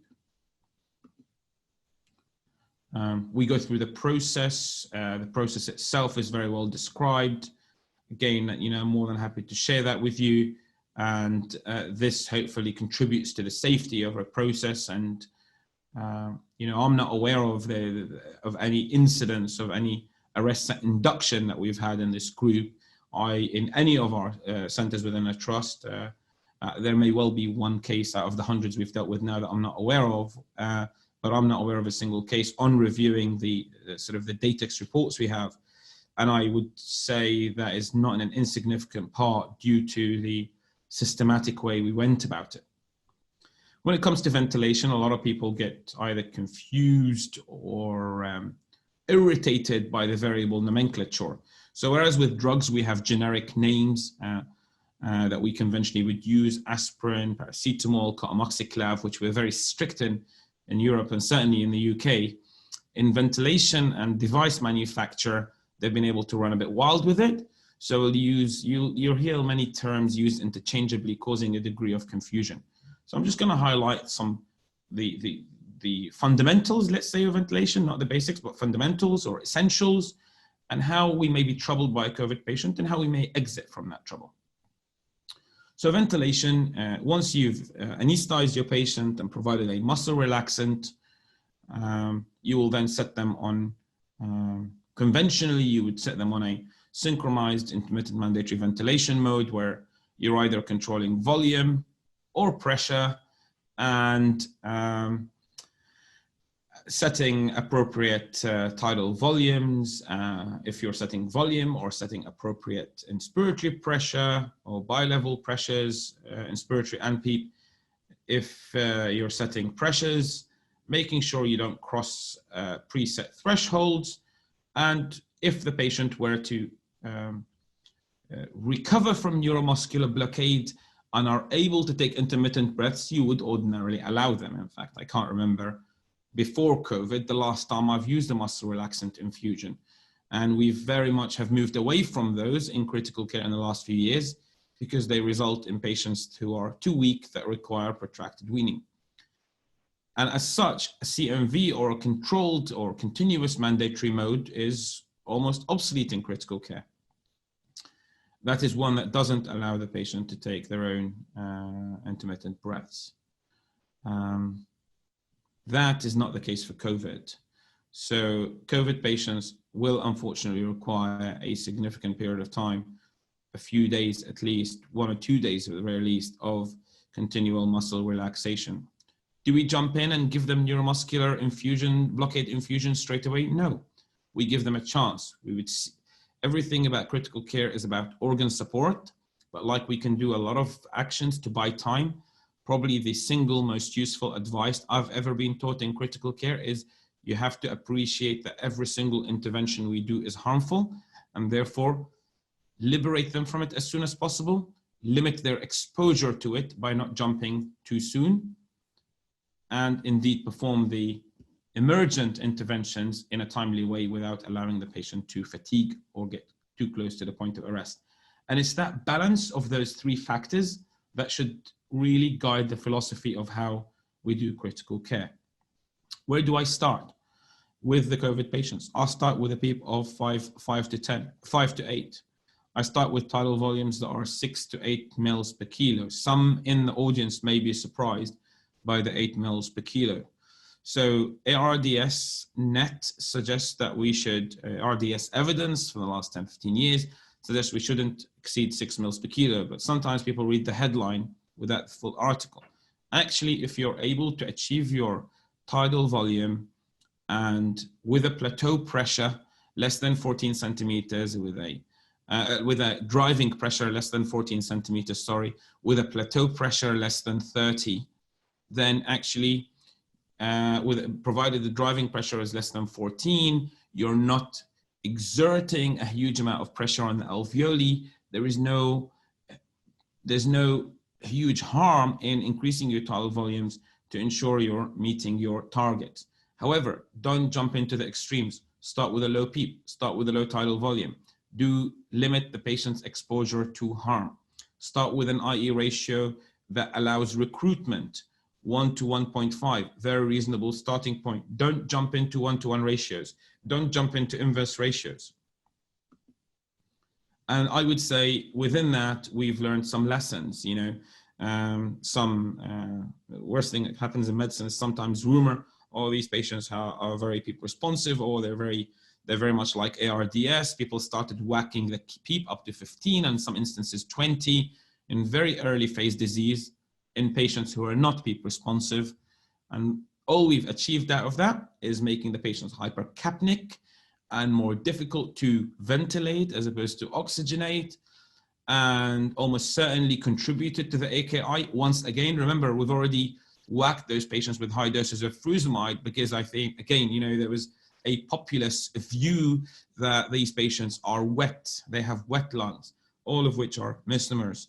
And as we refined our practice, we realized that actually most of these patients, well, some will be PEEP responsive, great, go up. I don't particularly like exceeding the PEEP above 15. And most of those can be managed with a PEEP of somewhere to 10 to 12, and that will achieve you a very reasonable balance between your CO2 clearance and your oxygenation. This is not ventilation for the clinician that's just starting to get comfortable with the concept of invasive ventilation. This requires a very, very good understanding of the fundamentals and the lung mechanics. PEEP in patients who are not PEEP responsive is harmful not only to the lungs, but also to other organs, kidneys, other organ perfusion, potentially the right ventricle, perhaps, certainly if very high levels of PEEP are reached. A CO2 that's difficult to control is not a jump in increasing your IE ratio, or just a jump in increasing your respiratory rate. Yes, you do need a decent minute ventilation to achieve that, but look at the overall profile of the patient. Compute in your head the combination of the inspiratory time, the minimum inspiratory time you need in inflating lungs that you acknowledge are not so compliant. How much can you get away with reducing that inspiratory time before setting up your own problem? You may end up in a situation where you have better, more effective ventilation at a lower rate with more compliant lungs, with probably better air and oxygen distribution and better VQ matching by having a more decent inspiratory time around the 1.2, 1.3 second mark, a more conservative IE ratio of 1 to 1, 1 to 1.2, 1 to 1.3, allowing you to maintain a nice balance between your respiratory rate, your inspiratory time, the minimum inspiratory time required to inflate your lungs, and achieve your minute ventilation. IE ratio is a curious one, and I'm just going to point this out. You see a curve like this, you see an outflow which is reaching 0, and a protracted period where there is no flow, yet the patient is still in expiratory phase. That is a waste of an expiratory phase. Whenever you can, you want to minimize the expiratory rate to what you need, and obviously keep an eye on the patient, because you are better off buying that time for the inspiratory phase and allowing the lungs to be under more compliant, inflating with a lower transalveolar pressure, and hopefully inducing less injury in that patient. And that's the parameters that you have to play with, and that's the factors you have to contend with. Respiratory challenges, despite all your efforts, they may persist either in hypoxemia or hypocarbia. Most often, when you first intubated them, they'll be hypoxemic. If they're hypocarbic from the outset and they were normocarbic before, you know, with all due respect, it's probably something to do with the settings. Either a tidal volume that's too conservative for their ideal body weight, or a tidal volume that is inadequate for them despite them being compliant or having compliant lungs. So you have to ask yourself the question if your main struggle is hypercarbia or an overzealous PEEP or a PEEP that's very high. and therefore having a significant impact on your gas flow and driving pressure. So if your problem is early on, predominantly hypercarbia, it's probably something you've done. A lot of them will be hypoxemic and may have resistant hypoxemia up to FiO2s of 0.7, 0.8, 0.9, or even FiO2s of 1. I get very nervous if the FiO2 exceeds 0.6, because to me, that will induce more inflammatory process at alveolar level, more free radical release, probably more subsequent lung injury. You will pay the price in a few days' time. So if either my plateau pressure threshold is reached, or peak airway pressure threshold is reached, or driving pressure threshold is exceeded, then I think about what do I do next.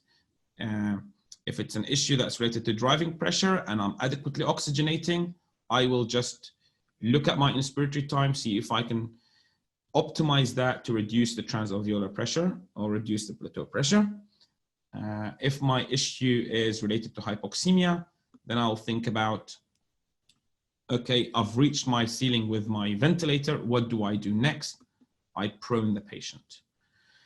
Proning an intubated ventilator's patient carries risk. Proning that patient needs to be systematic, team orientated. Again, needs an airway doctor, another doctor to look after the cardiovascular component, and you will achieve a significant benefit from that. Why do we think that occurs? Again, for the reasons that we've already explained. You have had your patient intubated, ventilated, or perhaps sitting in a bed for a protracted period. The dorsal part of their lung is better perfused than it is ventilated. The ventral or the uppermost part of, or most frontal part of their lungs is better ventilated than perfused. You prone the patient, you shift that balance, you get a virtually immediate effect improvement in oxygenation. Which protocol we use? We use the a 16-hour proning protocol. When the FiO2 threshold of 0.6 is reached, we leave the patient for 16 hours, we deprone them 4 hours, we reassess the situation. And you will end up having to prone and deprone and prone and deprone these patients several times. Numerous videos on the internet have recommended this can be done, but I've also got access to guidelines that I'm more than happy to share with you to go through that process. Is there a role for COVID in lung ultrasound? Well, we've definitely defined disease progression. So you've got the top left ultrasound screen showing early COVID, abnormal pleura, some subpleural consolidation, not many A lines, if at all. Evolution of that, more subpleural consolidation, more diseased pleura, absent A lines, lots of B lines, maybe partial resolution, better aeration of lungs, and a simulation for completely normal lungs, simulation with your A lines reappearing. How does it help us? Perhaps comparing patients on and off CPAP for disease progression to determine whether they're going to be able to recover without invasive ventilation, to determine whether you've reduced the atelectasis with application of CPAP. I'm taking an interest in that to see if we can demonstrate that CPAP has reduced atelectasis by scanning and rescanning the same segment sequentially. Watch and see. For everything we do, we're utilizing a checklist. So again, this is a prone ventilation checklist. We're looking after their eyes. They don't need to wake up with corneal ulcers and abrasions. We're looking after their pressure areas. We're looking after every component of their care. Before we start, after we've done. Complications of positive pressure ventilation are the same as what I outlined for non-invasive ventilation, except they're worse. You're using higher airway pressures, you're using potentially higher peaks. So make sure the cardiovascular component is balanced.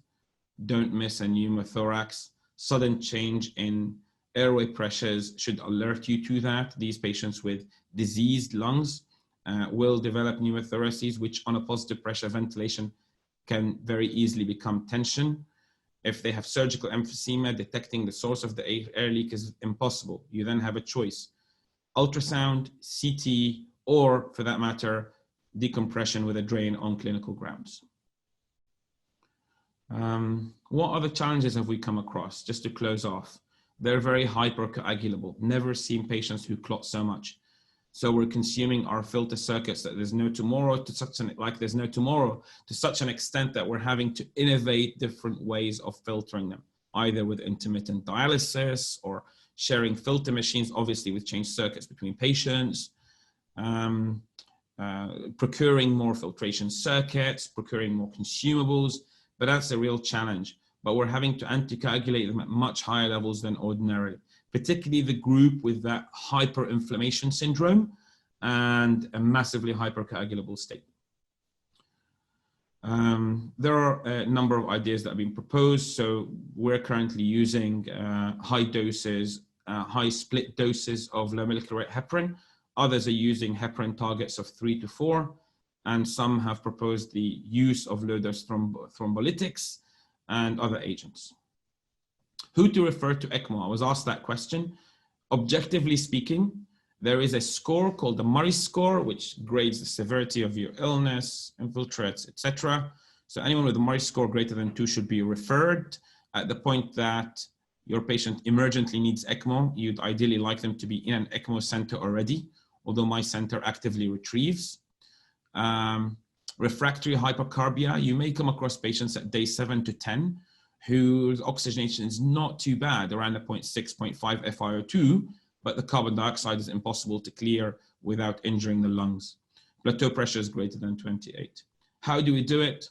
Very simple. Blood out of the venous system through a 25 gauge venous cannula, blood back into the venous system through a 21 gauge cannula, and making sure your return cannula is obviously distal to your access cannula. And then you will notice within a very short period of time that your PO2 has improved significantly, your CO2 is clearing, and interestingly, your cardiovascular support comes down immediately within minutes, and certainly within 24 hours. Those of you who are interested in knowing the details of the Murray score, that's the number of quadrants affected, your PF ratio, how much PEEP you're requiring, and indeed your compliance score. What have we learned? I'll summarize what's on these. Don't go aggressive too early. Don't jump in with PEEP, assuming all your patients need very high PEEP. Not all of these patients will develop a conventional non-compliant ARDS picture. Diuretics don't treat opacities on chest x-rays, but rather maintaining a safe, daily measured fluid balance on critical care and not allowing it to exceed 2 liters by day, 72 to 96 hours is probably the right way around. Up to that point, you may well need to give your patients fluids to maintain them within respectable levels of cardiovascular, or decent levels of cardiovascular support, I should say. And for me, any level of noradrenaline above 0.3 mics per kilo per minute is probably too high. NORAD versus vasopressin. There is a suggestion, obviously, that vasopressin has less deleterious effects on your pulmonary vasoconstriction, VQ matching, and less strain on the RV. I'm a believer in that. Evidence is there, but some dispute it. So I'll leave that to your better judgment. Yes, use the lessons of ARDS, but don't treat this as classical ARDS, and measure the response to every treatment you do. Don't treat all COVID patients as though they're the same profile. I keep going on about diuretics because a lot of those renal failures that we're having to deal with now were probably contributed to by that. And be patient with them. This is a 14 to 21 day illness. Some of your fast recoveries will recover within 7 to 10 days. Many, more than half, will be with you for 14 days plus. Thank you. I'll take questions.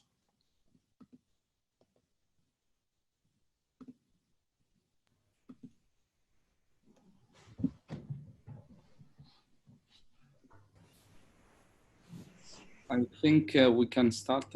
Mr. Abdurrahman, do you want to go through the things that you have raised earlier for the hand raising?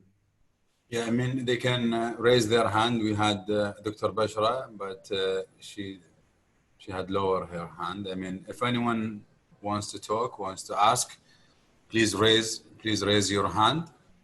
Meanwhile, I guess most of them, they put all the questions in the Q&A.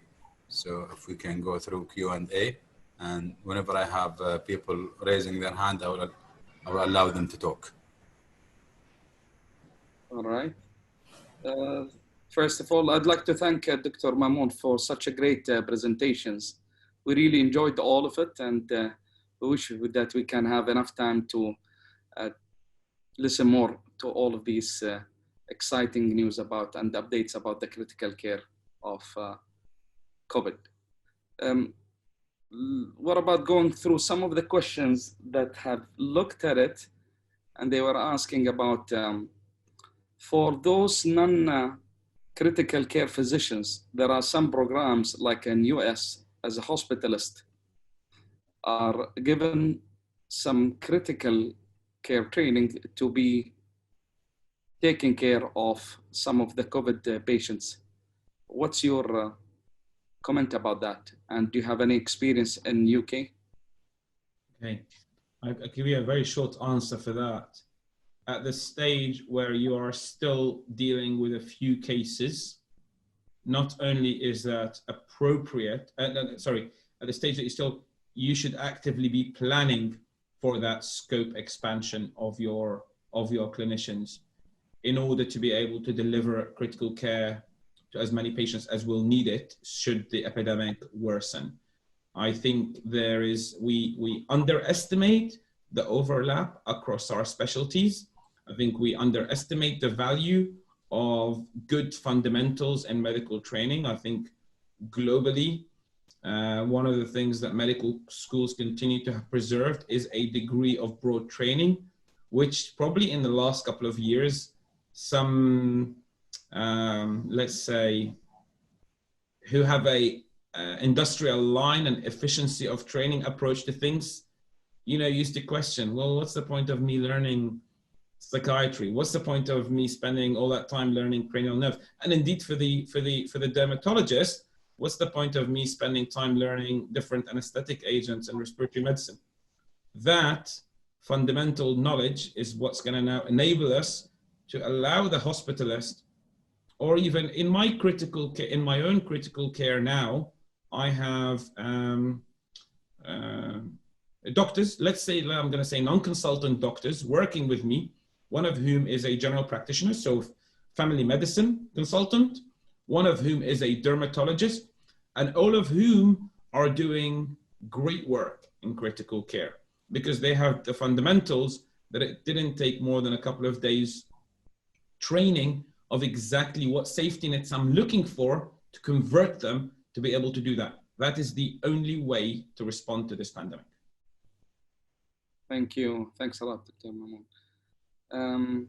You can... So Dr. Ahmed, we have Muhammad here. I've allowed you to talk. So you can unmute yourself, Muhammad, and ask your question, please. Muhammad, are you with us? I will unmute you.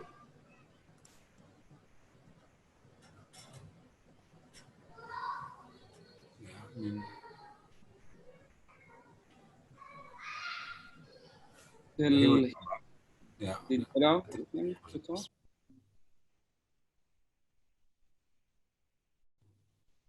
We have a lot of question and answers here.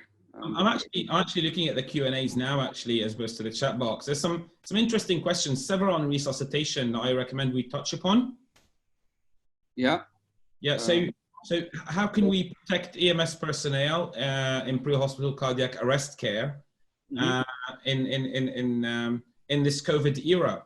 So that's a very, very interesting question.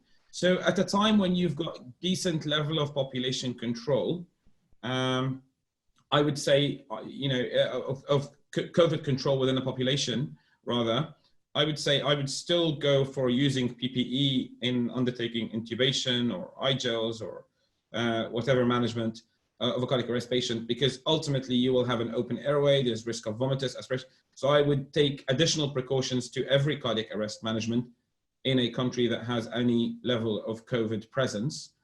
Would I undertake cardiopulmonary resuscitation on COVID patient who is already in hospital at the ceilings of their respiratory and cardiovascular support? I don't see the point in that. I mean, We've not said that all COVID patients are not for resuscitation, but if you're already on maximal respiratory and cardiovascular support, before the point of arrest, one would hope that you would have been referred or considered for ECMO. Then frankly, the cardiac arrest in that situation is an end of a process. So that would be rather different. So I would say it's very important to appreciate that cardiac arrest in a non-COVID patient would be a different entity. The European Resus Council and ILCOR have issued guidance on resuscitation in COVID patients. Thank you, Dr. Mamoon. Rajat, are you with us? Yes, sir, I am with you. Hi, Rajat. Please ask your question. Yes. Dr. Mamoon, thank you for the great and very lucid presentation. I just want to know, sir, is there any role of the hyperbaric oxygen therapy considering the generation of free radicals and the other oxemia related effects which happen? So you're asking about hyperbaric oxygen therapy in the context of ARDS management, basically, right? Yes, sir. That's correct, sir. I think ARDS is I think ARDS management now, we've learned from some extent from swine flu. We've certainly learned from COVID. If you're not responsive to the ceilings of conventional ventilation, then it's ECMO. Specifically in the context of COVID, if you think about it, how protracted hyperbaric therapy is and how few units there are and how many COVID patients we have. So even if it were effective, it would virtually be impossible to do it to any more than 1% of patients. True, unless you put 5 or 6 patients all in the same room and oxygenate it, an O2 chamber. Now that's not a very serious remark. I don't think it would be practical to deliver even if it had a role. So for me, it's ECMO. Actually, ECMO if they fail to respond to conventional invasive ventilation. Okay, sir. But no place for monoplace chambers also. I beg your pardon?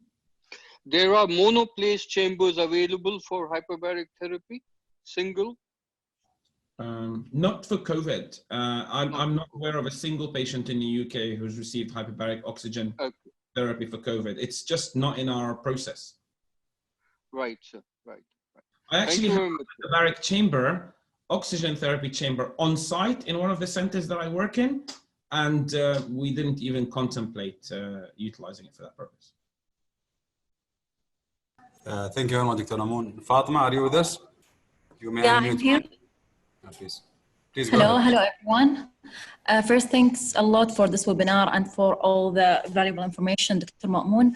I have volunteered in UK hospitals earlier before coming to the UK, and I am curious about 2 things. The first is I know that people who are diagnosed positive in the UK, they need to self-isolate at home, and then at a specific stage, they can be administered, they can be staying in the hospital. So I would like to know what is the stage where they need to take them to the hospital, and when, so how to classify when it is a critical or serious illness that they need to be staying at hospital instead of self-isolating at home. Okay, thank you. That's an excellent question, Fatma. Thank you very much. And indeed, thank you very much for your voluntary work that you did in the UK. I have no doubt the hospital you worked in highly appreciated it, and we couldn't function in the way we did without the volunteers that we've had from the community. To answer your question, from the point of view of the patient or the relatives, the threshold for going into the hospital is if the patient is breathless at rest or breathless to do any of the daily functions that they would need to do.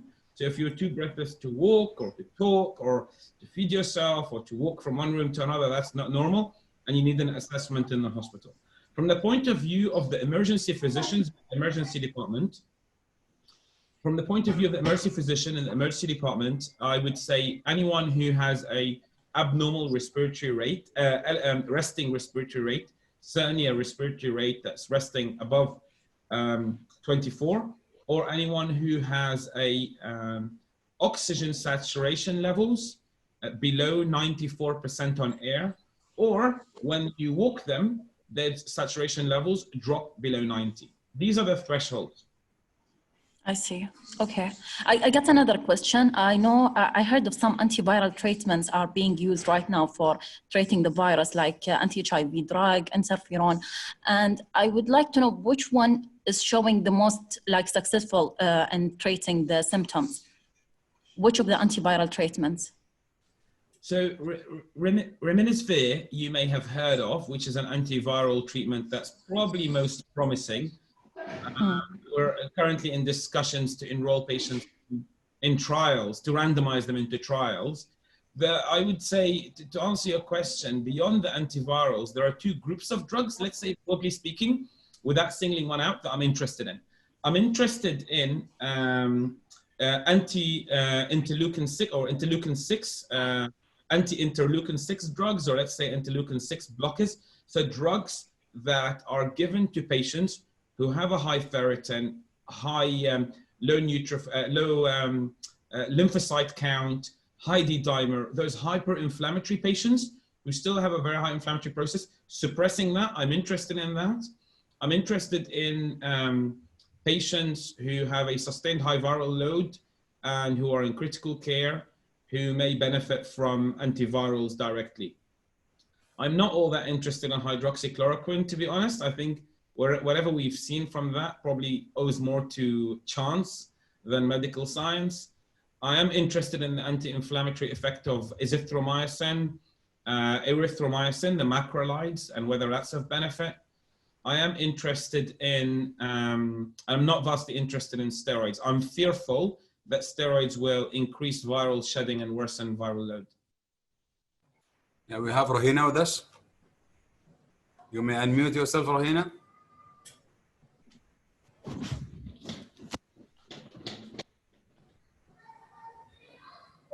Dr. Umar?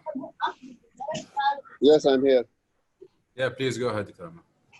Assalamu alaikum, Mamoon. Thank you for the wonderful talk. I just want some clarification with respect to your own personal practice. You've been recently on a call with the Royal College with respect to, I mean, I'm based in the Middle East. We've got a lot of patients who present with diabetes and diabetes complications. And some of the consensus coming out of RCM was that patients who are essentially diet-controlled diabetics or type 2 diabetics are presenting in unusual fashions. They've seen a lot more in terms of DKAs presenting as well, and they are recommending, although it's not a guideline yet or a protocol, in the sense that it's to reduce the amount of fluid given. So half the amount of fluid given. Have you had any experience with those sort of patients? Because you've got a big diabetic population in this part of the world. Okay, two outstanding, absolutely outstanding questions. Thank you very much. And I very much, if the hosts are happy, I'd like this to keep going. These are absolutely outstanding questions. So your question about diabetes.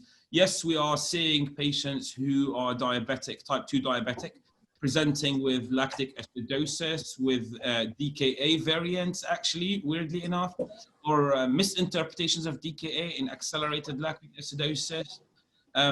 When they are presenting with severe illness, they're ending up on critical care. When they're ending up ventilated invasively, they're doing really badly. So type 2 diabetics are doing badly. Patients with a high BMI, high body mass index, are doing badly. Moving on to the next phase, you said limit the amount of fluids. When they present, I'm not saying they all need fluids. I'm not saying they all don't need fluids. What I'm saying is when they present, they're dehydrated and they're hypoxic. If you're hypovolemic, your cardiac output is impaired. If your cardiac output is impaired, you're not going to fix your circulatory hypoperfusion, regardless of by just giving the patient oxygen alone. If you've not had anything to eat or drink properly for the last 7 to 10 days, because you've had a viral infection, you're going to be dehydrated. In that resuscitative phase, I caution. So I cautioned very early on against frusemide, and now thankfully that's largely gone from the early phase. And now I caution from any, let's say, hastily taken decisions to limit fluid administration in the first 24 to 48 hours in the first 4 to 24 hours in the resuscitative phase. Once you've given that patient 250 mils or 500 mils of fluids, I'm not saying overcorrect them with liters and liters of fluids and make their hyperinflammatory state and capillary permeability more likely to give them non-cardiogenic pulmonary edema? Absolutely not. But resuscitate them first with judicious volume. And then in the days where they're edematous and swollen, think about the use of diuretic therapy when they're less acute and hopefully less inflamed also. Brilliant. Thank you. Thank you. Nice to meet you. Thank you very much, Dr. Mamoun. You may, go on with Q&A. There are still a few in the Q&A list, actually. While I'm waiting for someone else to come online, I'll screen through some that we may not have covered. Yeah, we've suggested that. I mean, if any question that was not answered, we will send the answer by emails. So we might send you the questions and send them the answer. A question about my trauma patients who require aerosol generating procedures, i.e. they get intubated. Do they go to the red zone? So that patient, those patients, to send them to the red zone makes us anxious about their own exposure. So what we do with those is we intubate them with PPE. Was this lecture recorded? Engineer Abdurrahman, you're probably better positioned to answer that. Yes, it was recorded, and people who could not attend, they will receive an email as a webinar on demand, and they can watch it at any time. Thank you. Jason, thank you for the comments. Lessons learned, yeah, I think that's kind of partly been answered.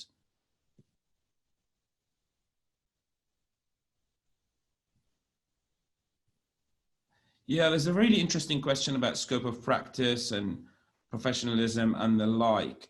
So I made a point about scope of practice. So if you're going to ask people to extend their scope of practice, the institution and the regulators need to do, the institution, the regulators, and in some jurisdictions, even the legislators need to reassure those clinicians that it is accepted that we are in exceptional circumstances, and that is nationally declared, and people may well, operate out of after the scope of practice. There's no point asking the hospitalist to function as a critical care physician, only to then criticize them for doing an element of that may not necessarily have been done in identical fashion to a critical care physician.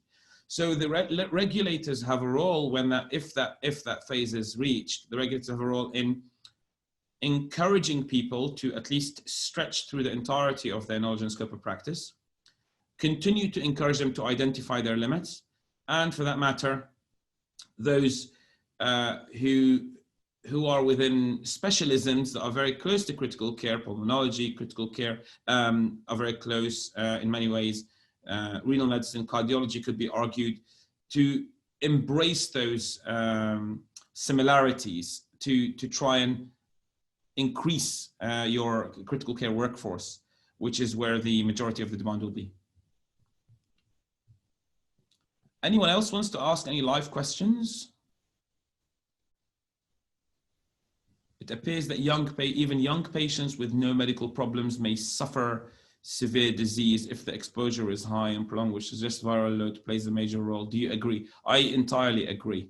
And I think that risk, I hypothesize, I should say, that risk can be mitigated with good hand and face hygiene, etc.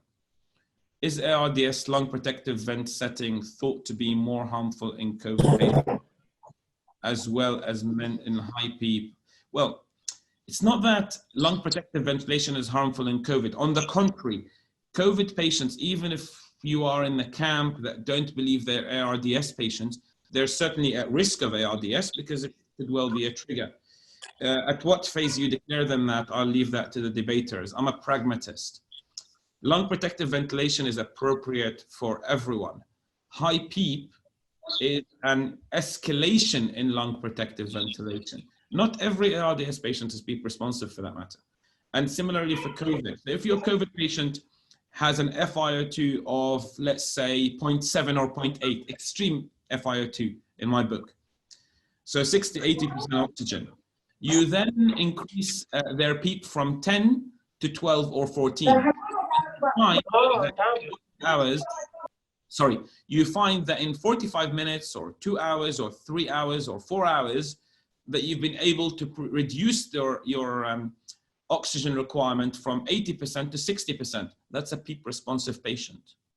And they will probably need that PEEP over days to come, and you should protect it and harness it and not do any interventions that would damage it, like disconnections and the like, besides their risk for the caregiver.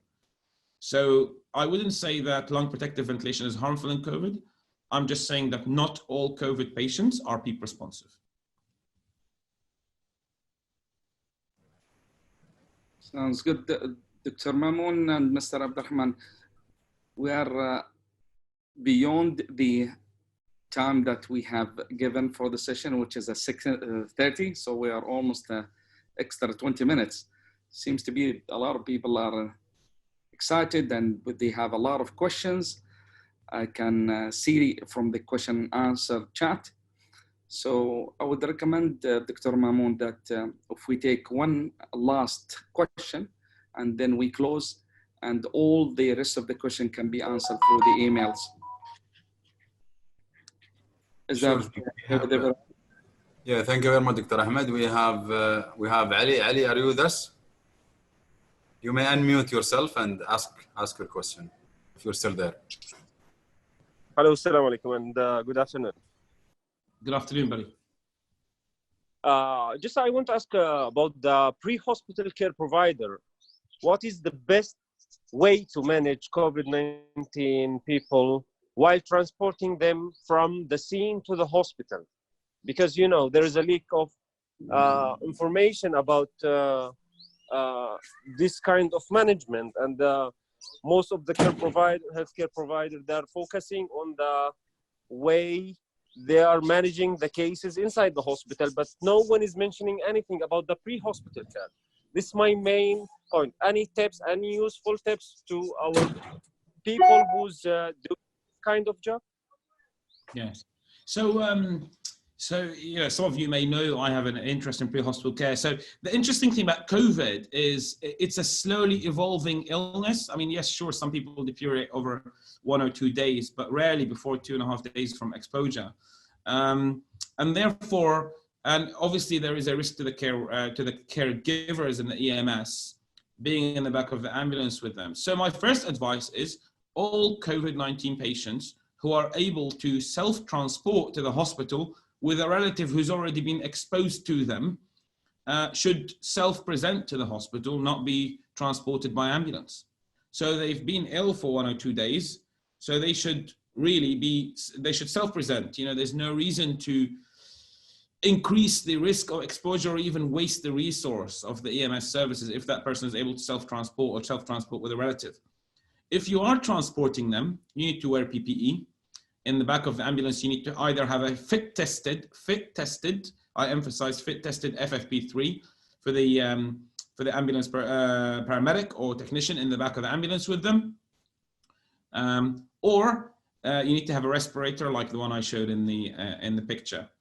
And in terms of managing the patient themselves, and I very purposely emphasize the protection element ahead of the detail. In terms of managing the patient themselves, then high flow oxygen face mask would be, frankly, all you can do for them en route. I don't see any point of doing anything else. There is a lot of laboratory and imaging diagnostic assessments required to confirm the diagnosis and assess its severity. So I can't think of much else you can do out of hospital that would modify their outcome.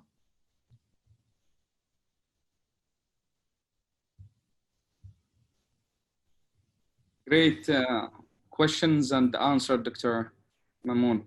We really appreciate the time and effort spent.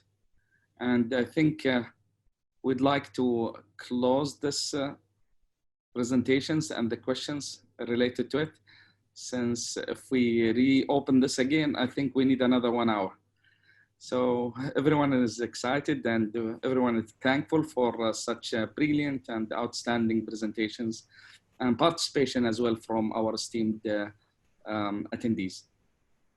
Thanks again, Dr. Mamoun, and thanks for the coordination, facilitation, and outstanding facilitation from Center of Expertise.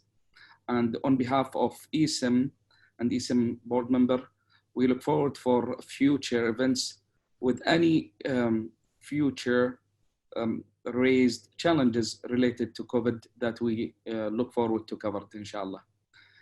Thanks again. And the station for you, Mr. Abdurrahman, to close. And take care, everyone. Thank you very much. Shukran Muhammad. Thank you very much, Dr. Ahmed. And I'm really sorry. I mean, Dr. Dhikra, Dr. Adrian, Dr. Ahmed. I mean, all of those that they raised their hand to talk. I mean, we have to close this session. Thank you very much, Dr. Ma'moon, for this very informative webinar and lectures. And we might be sending you the questions and to answer the questions if any questions, I mean, was not answered. I think it would be anybody wants to ask me any questions or reach out, or even those who maybe hit the epidemic or pandemic 1 or 2 weeks further down the line. Probably the easiest way to contact me is on Twitter. So if you just contact me on Twitter @CriticalCareUK, that's probably the fastest way of responding to separate from the overcrowded inbox and in the work mailbox. So that's something I can respond to in downtime. So feel free. Thank you. Thank you, Dr. Ma'moon. And to respond to Dr. Saleh Faris, Dr. Saleh Faris mentioned that if anyone wants more such webinars, you can always reach out, and we are ending this meeting.